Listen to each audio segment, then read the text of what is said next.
So there's going to be some sound with this, so we're going to turn the laptop to... We're going to try to do that. So I'm not used to standing in front of a podium. As a lead forecaster, you have to wear many hats. And for those of you that know me and work with me on operational shifts, if I'm on an evening or a midnight, this is the hat I wear. So you know that. But one of the things that we have to learn from this is, or one of the things that I do besides being a forecaster and being a scientist, I want you to take off your Science Sue hat for a minute. And I want you to put on your WCM hat for a minute. How do we message what that happened? Because, as Paul said, there was very little lead time, or zero lead time with that. How do we message this, or how do we message that after the event occurs? One thing I want to tell you about poor Eureka is that during the 2 days, where's the laser in this thing? There it is, I found it. Good. Okay. One thing about Eureka is this was the second time they were hit by a tornado in a 2-year period. They got to see both the good, and I won't say bad, of the National Weather Service, but this tornado here in 2016 hit with 15 to 20 minute lead time as it moved across. We were heroes. They thought we were wonderful. 2 years later, this is the tornado that moved to the northeast that Aaron mentioned. It went the other direction. 2 years apart, they had 2 tornadoes that went across their community. Little irony to this is that the Eureka town, their mascot is the tornadoes. One thing about this is that we had a unique opportunity with this event to get close to ground zero of a lot of video of this tornado. Tim Marshall's probably going to say, well, you went to the wrong talk. You should have brought this to ChaserCon. How come you didn't bring that there? But this is a teaching moment for us as operational meteorologists. That's why I brought it here. Because we use this as a teaching moment in our spotter talk this year, our past year. Paul mentioned some of the radar with it. This is the, of course, the reflectivity and the SRM. Aaron mentioned old-time forecasters like me. There's no ZDR in this, and I'll apologize upfront from that. So the reason it's only show the reflectivity and the SRM is because we were taking this message to the general public. This is what the general public can see and what they can comprehend. If I had more time, I want to go back now, maybe look at it a little more. Now that you mentioned the QLCS process, I'd like to mention that too. But you can see that Eureka is at this location. This is the storm. Here's that rear inflow we're talking about. Kind of a broad meso.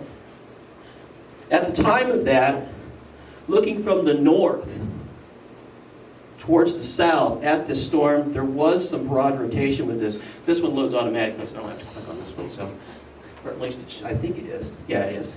It is actually moving. You can see some of these cloud bands here coming in with the RFD with this storm. This is looking to the south. It's a little better here. You could actually maybe infer a wall cloud. This was also the location of the emergency manager at this time. The emergency manager at this time lived north of Eureka. He was desperately trying to call us that night to tell us about things that were evolving before the tornado occurred. But if any of you have been in the Flint Hills of Kansas, cell phone coverage sucks. And he had no cell phone coverage. 706, not a classic storm, like I said, broad rotation, large hail, high winds. Paul said, severe thunderstorm warning was issued. There's the warning that was issued. 710 sadly depicts a major collapse in the updraft and the RFD. We did use some of the Goes East products to give us a heads up. Some of the Goes East type of things to show that things were starting to change. This is on the edge or just to the southwest of town. At about this time,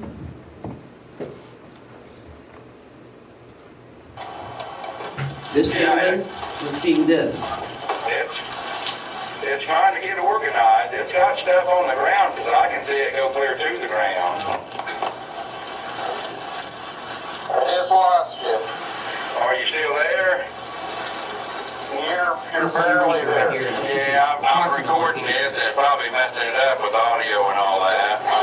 But this storm is, you can see the formation in the clouds, hello lightning. And then it's on the ground. I can see it. It's on the ground. Picking up stuff, is it? Yeah, I'll send you this video later. But yeah, you can see it's picking stuff, moisture and stuff up off the ground. And Over it's south of Eureka. Yeah, it's north and west of me. It's moving a little bit east, and it's probably heading. I don't know which way this one's a bow. I can't tell if it's headed east or southwest. Now it's going back up to the clouds. It's drawing up, but it's still got a funnel in it. Put that on Facebook.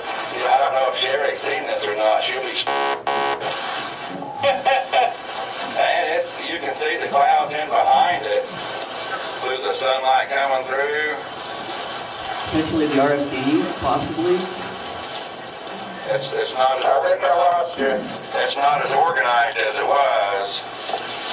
Are you there? I'll call you guys later here in a little bit, okay?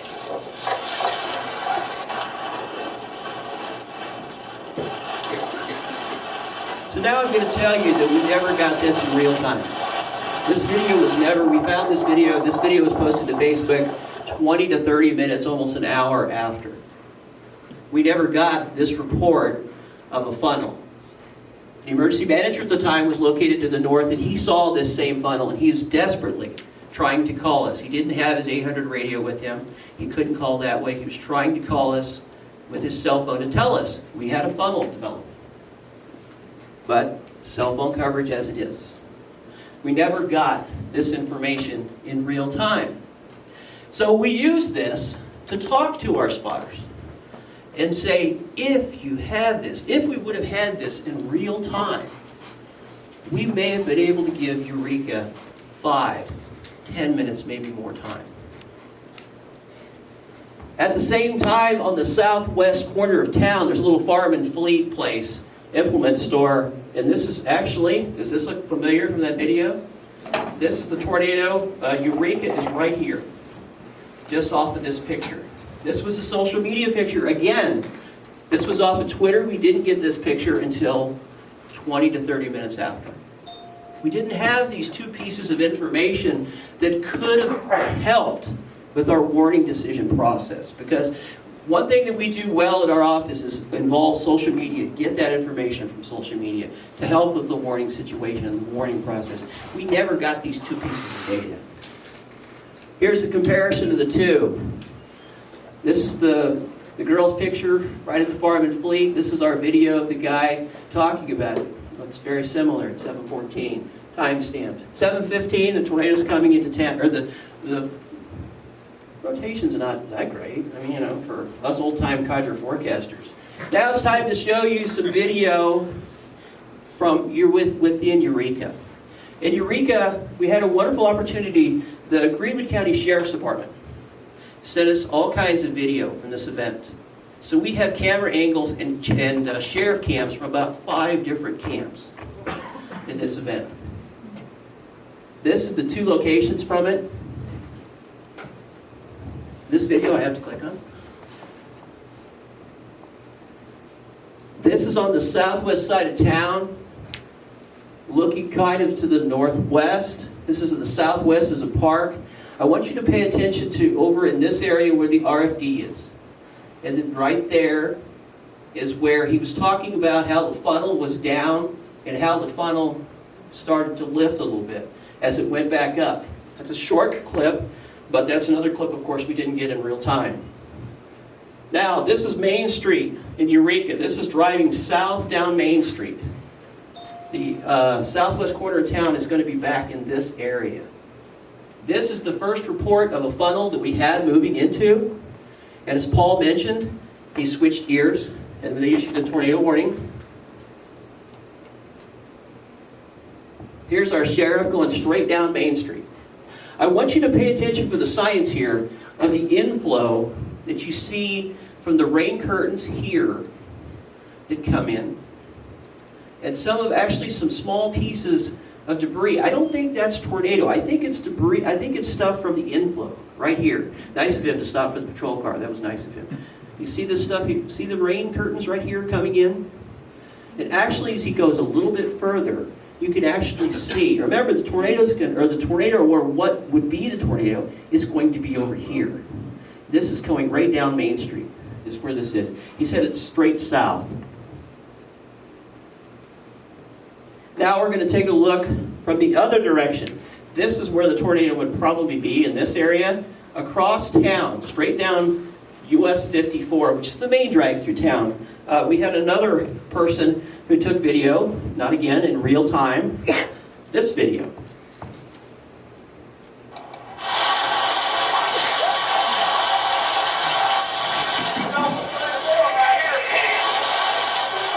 Producing EF2 to EF3 damage all up through here and right over past the high school.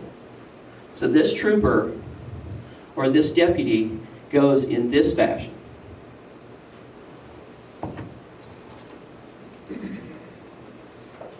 Here he's headed to the north. But pay attention when he turns back to the east. This is 7th Street. 7th Street, we found some of the more extensive damage where he heads towards.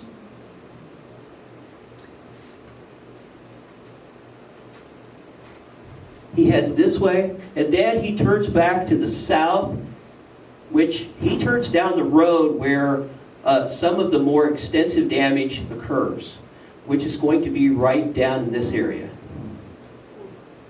And he finally realizes, well, not a good idea, because the tornado is coming in this area. It's hard to see because of the contrast. We have issues with the contrast as it went along, and so he decided to pull back out.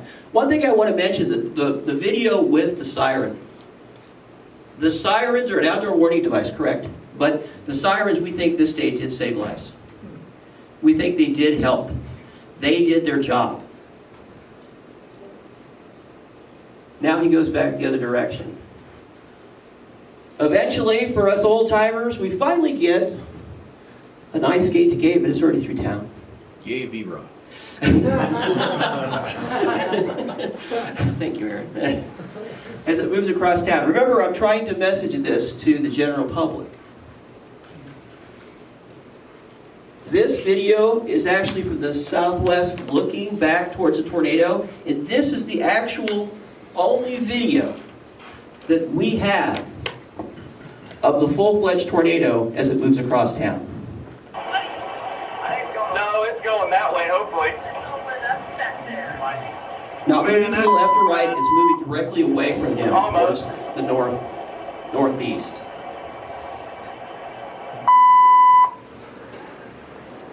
That is the actual tornado that finally touched down in the middle of town.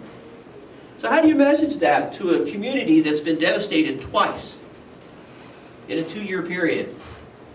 How do you message it to a person that happens to live in ground zero of 2 tornadoes?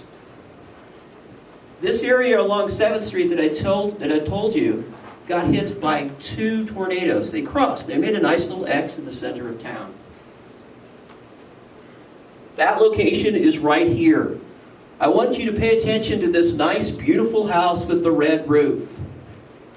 That was the house that got hit by the tornado 2 years ago. New construction, new hardened roof. His house is perfectly fine.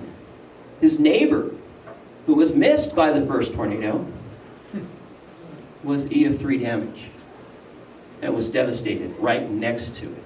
So I'm sure these two people had wonderful things to talk about after this. What can we learn?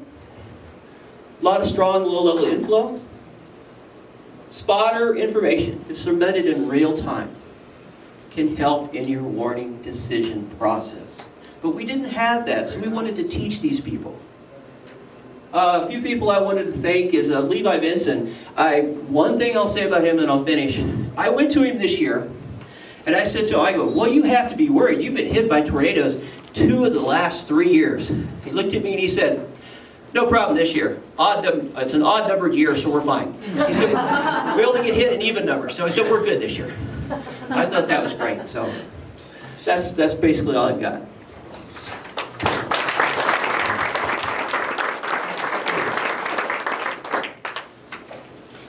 We have a few minutes. What do you recommend we do, if anything, to get our spotters to be more active? Because I think every office has the same issue of going to these spotter talks, but yeah, it's like we're not getting return on investment. So the question is it the way we approach it? Do we need to approach it differently to get the proactiveness from the community to get those live reports and help in the decision making? So, from your perspective, what would you recommend we do differently maybe at spotter talks to highlight how important it is that they be proactive and not just an annual, let's show up and see nice little new pictures and stuff like that? Well, I think you do this. You do what, because this was part of our spotter talk. You take this and you show them, you all have these wonderful things called cameras in your pockets. You take these pictures and get them the information to us, so we show them what happens when we don't get the information, I think. I think we try to convey to them that the information they take is, ooh, gee whiz, I want to post this on Instagram or Twitter or on Facebook, but that we need that information too. And I think we just got to keep hitting them with it and keep hitting them with it. I think that's the best way. And I think little case studies like this help that. Right, so would you recommend maybe a continuing approach too, like making YouTube videos that we post on Facebook and stuff, like monthly, just to remind people, hey, be proactive, because you go 3 months with no activity, all of a sudden you get hit, they're kind of, you don't practice it. I mean, I'm just looking for the answer too, because last year I did the winter weather talk. I actually went and did live reporting and stuff, and I still didn't get the return investment that I thought we would get. So I'm trying to find a niche. How do we get the community to be more active? Well, and see, that's the thing. This tornado happened, or one of them happened in July, and the other one happened into June, because that's not our peak time, April and May. And I think that's a wonderful suggestion, is just to give them reminders every so often. We still need your information. And maybe social media that, either Facebook, like you said, videos, or even a short Twitter post. And say, we still need your, on days that look, big days, big impact, low chance days, we need this information in real time if you can. I think that's the best way to do it. True, I agree. Yes? I think to kind of piggyback on that a little bit, something that we were thinking about over here is also, you kind of have to combat this bystander effect as well of I feel like, when we do the spotter talks, if they know that we do spotter talks, it's not just their county, it's not just their, that we cover our whole, CWA with that. And so I wonder how many people sit there and think, oh, well, I'm out and enjoying, or like, oh, somebody else is calling this in, or oh, they already have reports, or just because they're seeing reports on their Twitter stream doesn't mean any of it came to us. Doesn't mean anybody has called or told us.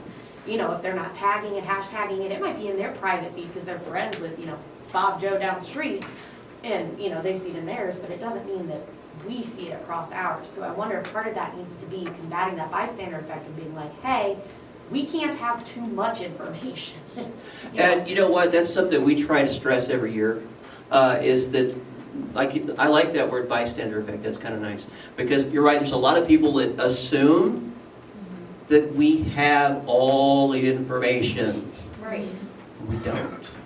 And I think that's something that we need to keep hitting them with every year, is that we still need as much as you can give us. And then we'll have a tornado that'll come close to the metro area, and we'll get 7 different reports from 7 different directions, and they think you got 7 tornadoes on the ground. You're going to have that. But at least I still think we just have to keep hitting them in a different way.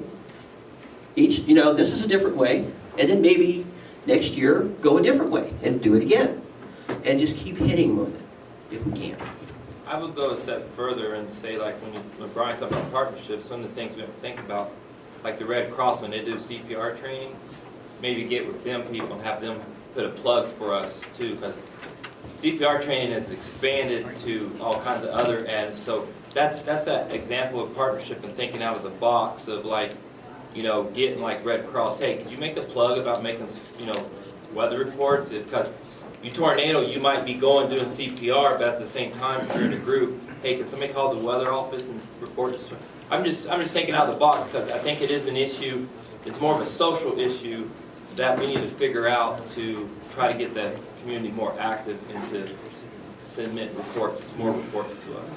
Yes, Just quick, when we did that exercise, tabletop exercise on Tuesday, which was really good, in talking to the emergency managers that were at my table, one of the things I told them that I don't do a lot of spotter talks, but when I do, a lot of times we send the spotters out to a specific location and then we never hear a word. What I told them was, we want to hear, at least I do, I want to hear when you're not seeing what we think should be there. So even though we think there's something there that you need to be looking at, if you're not seeing that, we need to know that too. Oh, I agree. I totally agree. And we try to stress that with our spotters at times too. We have a very good spotter network in Southwest, in Southeast Kansas. We really do. But we try to tell them sometimes a null report is not a bad thing. Or we're not seeing rotation. Or we're not seeing a wall cloud, or we're not seeing a well-defined wall cloud. That, any piece of information that we can get as a warning forecaster, sure, that's great. I think so too. And part of that's being proactive of just going out, what are you seeing at that location? If Right. you haven't had the reports. And it also depends on the spotter network, which admittedly in western Nebraska isn't great. On the flip side, I mean, we went as far as having spotters posted, I mean, on GR with the spotter network. No. Pop up and just call them, just. Right, oh yeah. Oh, yeah. Yeah, that makes it. That'd be called chasers. I know. Okay, we're going to go ahead and move on. Great discussions. You guys can keep going during the break. So we're going to move on to our next talk here. We've got Brian Berg from Indiavest Topeka. He's going to be talking about a near worst case scenario in East Central Kansas. Okay.